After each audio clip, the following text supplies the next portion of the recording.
তৃণমূল যদি আমার সাসপেনশন তুলেও নেয়, আমি তৃণমূল আর করব না, আমি রাজনীতিতে থাকবো। তৃণমূলের সাথে রাজনীতির ময়দানেই দেখা হবে। কোথায় যাব কি যাব সেটা এখনো আমি I have job offers, but I have not taken a call on that.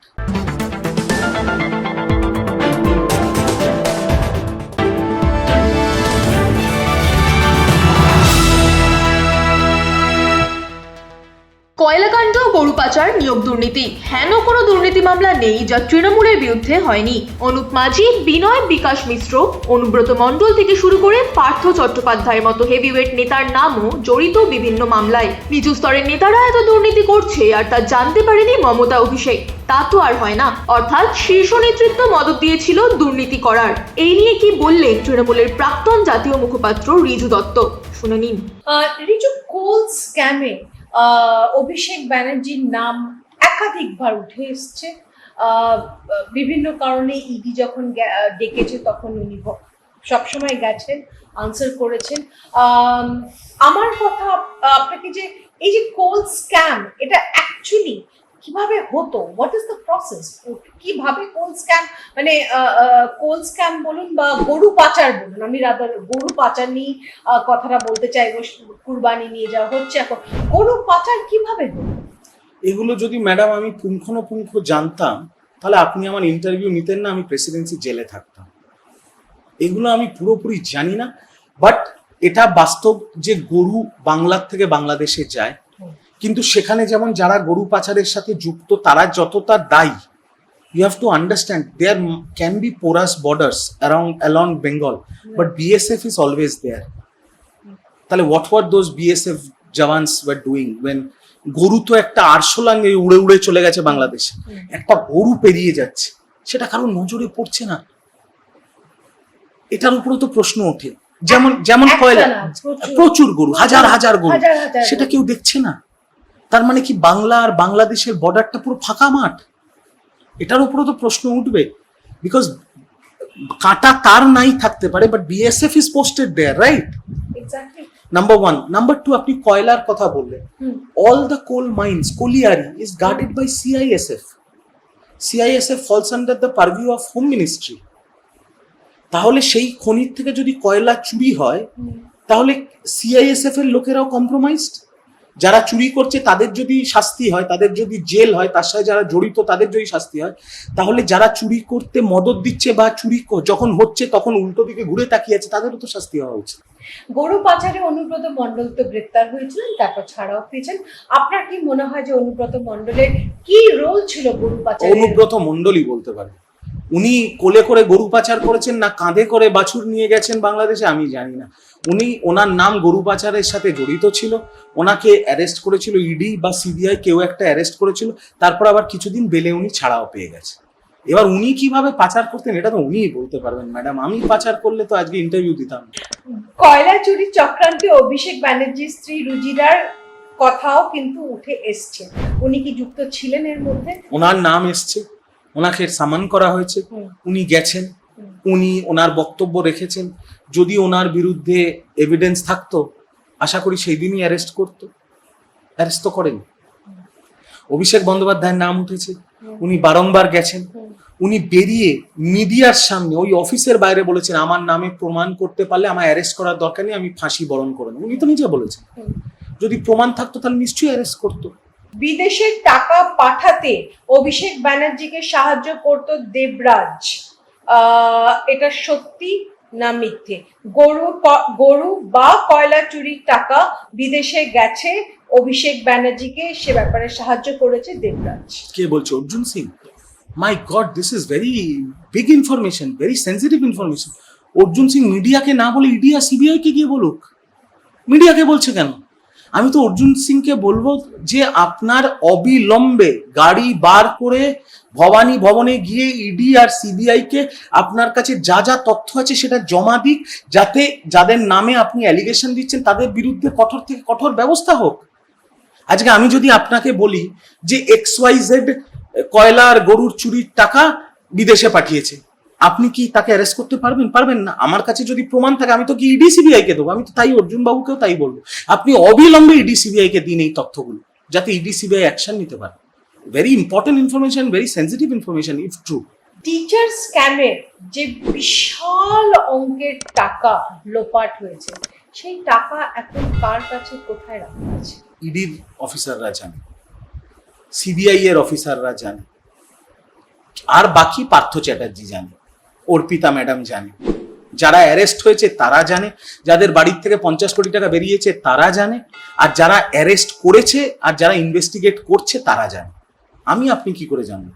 Auto, টোটো আর অবৈধ ফুটপাতের দোকান ও হকারদের কাছ থেকে যে টাকা তোলা হতো তাতে কারা কারা যুক্ত ছিল? সুজিত বোসের লোকেরা তুলতো, সেটা শারদত, এখন যে বিধাননগরের বিজেপি এমএলএ ডক্টর শারদত মুখার্জি বন্ধ করেছে, কারণ হঠাৎ করে নাকি তার কাছে অটো টোটোওয়ালাদের ইউনিয়ন লোক গিয়ে বলেছে, দাদা আমাদের কি এখন বেশি দিতে হবে না কম দিতে হবে? তাতে উনি খুব অবাক হয়ে যান এবং তারপরে উনি কার্যত স্টেপস নেন এবং সেটা বন্ধ করেন। আমি ওনাকে বলবো, বিজেপির বিধায়ককে বলবো, যদি আপনার কাছে এরকম অ্যালিগেশন এসে থাকে, আপনি তাদেরকে, এখন তো সরকার আপনাদের, পুলিশ আপনাদের কন্ট্রোল, আপনি তাদের বিধাননগর থানায় পাঠিয়ে সুজিত বোসের নামে এফআইআর করিয়ে দিন, আর সুজিত বোসের ছেলেরা যারা এই কাজের সাথে যুক্ত ছিল তাদের বিরুদ্ধে এফআইআর করিয়ে দিন। Then the law will take its own course.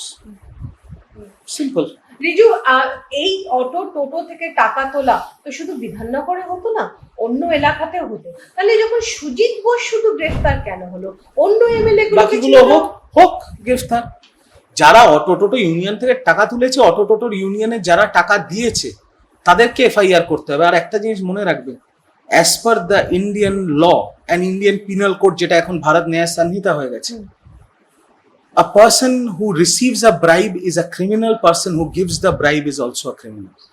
তো যারা টাকা দিয়েছে তারাও ধোয়া তুলসী পাতা, এটা বলা যায় না। জাহাঙ্গীর খান নমিনেশন উইথড্র করেছে, উনি আজকে ফলতার ইলেকশন ছিল, লড়েনি। অভিষেক ব্যানার্জি জাহাঙ্গীর খানকে দল থেকে, জাহাঙ্গীর খান যখন এতটাই ওনার ট্র্যাক রেকর্ড বোঝা যাচ্ছে, অভিষেক ব্যানার্জি জাহাঙ্গীর খানকে দল থেকে বহিষ্কার কেন করছে? অভিষেক ব্যানার্জির ডিসিশন, দলের ন্যাশনাল জেনারেল সেক্রেটারি উনি, ওনার ডিসিশন উনি কাকে বহিষ্কার করবেন, উনি কাকে রাখবেন। উনি ডিসিশন নিয়েছিলেন আমাকে সাসপেন্ড করা, উনি ডিসিশন নিয়েছেন জাহাঙ্গীরকে বহিষ্কার করবে না। হয়তো জাহাঙ্গীর ওনার বেশি কাছের মানুষ, আমরা দূরের মানুষ, তো ডিসিশন তো উনি তো মালিক ডিসিশন নেবে কোন কর্মচারীকে রাখবে আর কোন কর্মচারীকে রাখবে না। আমার থেকে হয়তো জাহাঙ্গীর ওয়াজ মোর প্রফিটেবল। আরজি করের ফাইল আবার খোলা হয়েছে, আপনার মতামত কি? কারণ আপনি সূত্র অনুসারে শোনাও গেছিল যে আপনি যখন ঘটনাটা ঘটছিল আপনার কোথাও না কোথাও মনে হচ্ছিল কিছু না কিছু ঠিক হচ্ছিল না, হয়তো আপনি বলার চেষ্টাও করেছিলেন কিন্তু বলে উঠতে পারেননি সেই সময়। এখন আরজি করের ফাইল আবার খোলা হয়েছে, আপনি কি বলতে চান? দেখুন, আমি যে উত্তরটা দেব সেটা আপনার মানুষ শোনার পর আমাকে প্রচুর লোক গাল দেবে, বাট আমি সোজা কথাটা সোজাভাবে বলব। আমার আজকের দিনে দাঁড়িয়ে খারাপ লাগে শুধু একজনের জন্য, সেটা হচ্ছে ওই হতভাগা মেয়েটার জন্য, যে ডাক্তার, একটা গরিব ঘর থেকে ডাক্তারি পাশ করেছে, জয়েন্ট এন্ট্রান্সের মতো এক্সাম ক্র্যাক করে 36 ঘন্টা পেশেন্ট দেখে তাকে তার কাজের জায়গায় রেপ অ্যান্ড মার্ডার হতে হয়েছে। বাকি কারুর জন্য আমার কোনো সিম্প্যাথি নেই।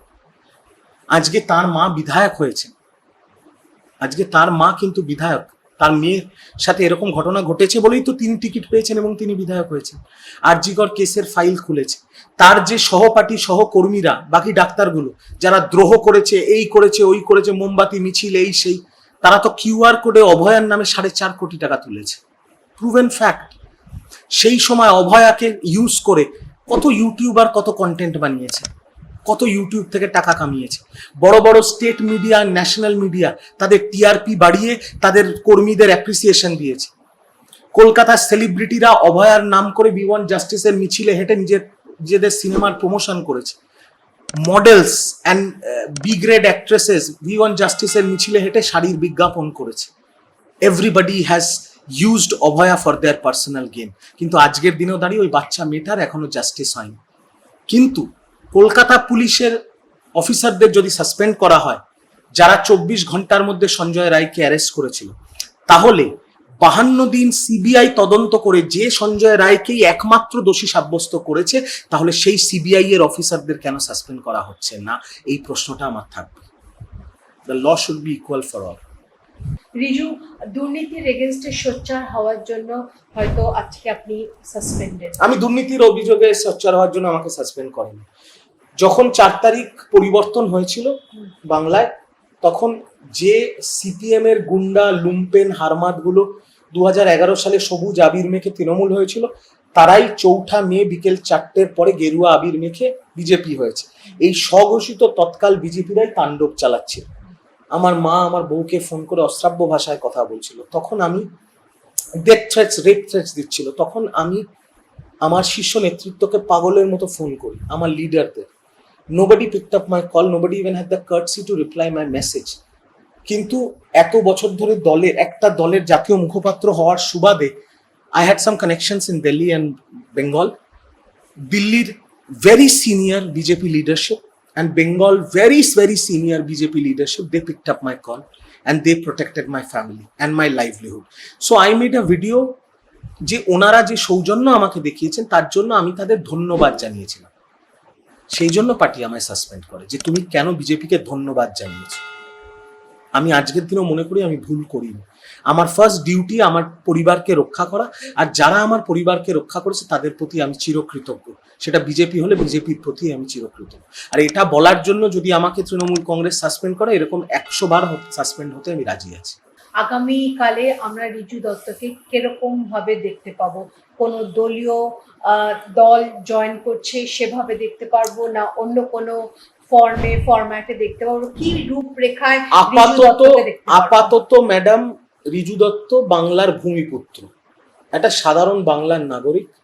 অনেকদিন বাদে কিছু ফাঁকা সময় আমি এনজয় করছি, কিন্তু যে কোনো কারণেই রিজু দত্ত ভাইরাল বা রিজু দত্ত ট্রেন্ডিং বলে সারা ভারতবর্ষের মিডিয়া আসছে। রিজু দত্ত রাজনীতির প্রোডাক্ট, রাজনীতি করেছে, খুব কষ্ট করে রাজনীতি করেছে। রিজু দত্ত রাজনীতি করবে। নাটক শেষ হওয়া অব্দি আমি স্টেজ ছেড়ে যাচ্ছি না, কিন্তু তার মানে এই না যে কালকে আমি বিজেপিতে যাচ্ছি। বিজেপির 207 পাওয়ার পর রিজু দত্তকে দরকার নেই। আমি বিজেপির কোনো নেতা আমাকে বলেনি তারা আমাকে সুযোগ দেবে, জায়গা দেবে, বা আমি রিজু দত্ত বিজেপির কোনো নেতাকে ফোন করে বলেনি আমার কথা মনে রেখো, আমাকে একটু সুযোগ দিও, একটু তোমাদের মন্দিরে বসতে দিও। এইসবও রিজু দত্ত কাউকে বলেনি। রিজু দত্ত রাজনীতি করবে। আগামী কোন দলে যাবে আমি জানি না, that will be a decision that I will collectively take with my family. But immediately আমি আমার পরিবারের সাথে 3 বছর কোথাও ঘুরতে যাইনি, একটু পরিবারের সাথে ঘুরতে টুরতে যাবো। আমি খুব ভালো আছি, শান্তিতে আছি, চাকরি বাকরি করছি, ঠিক আছে। বাট তৃণমূল যদি আমার সাসপেনশন তুলেও নেয়, আমি তৃণমূল আর করব না। আমি রাজনীতিতে থাকবো, তৃণমূলের সাথে রাজনীতির ময়দানেই দেখা হবে।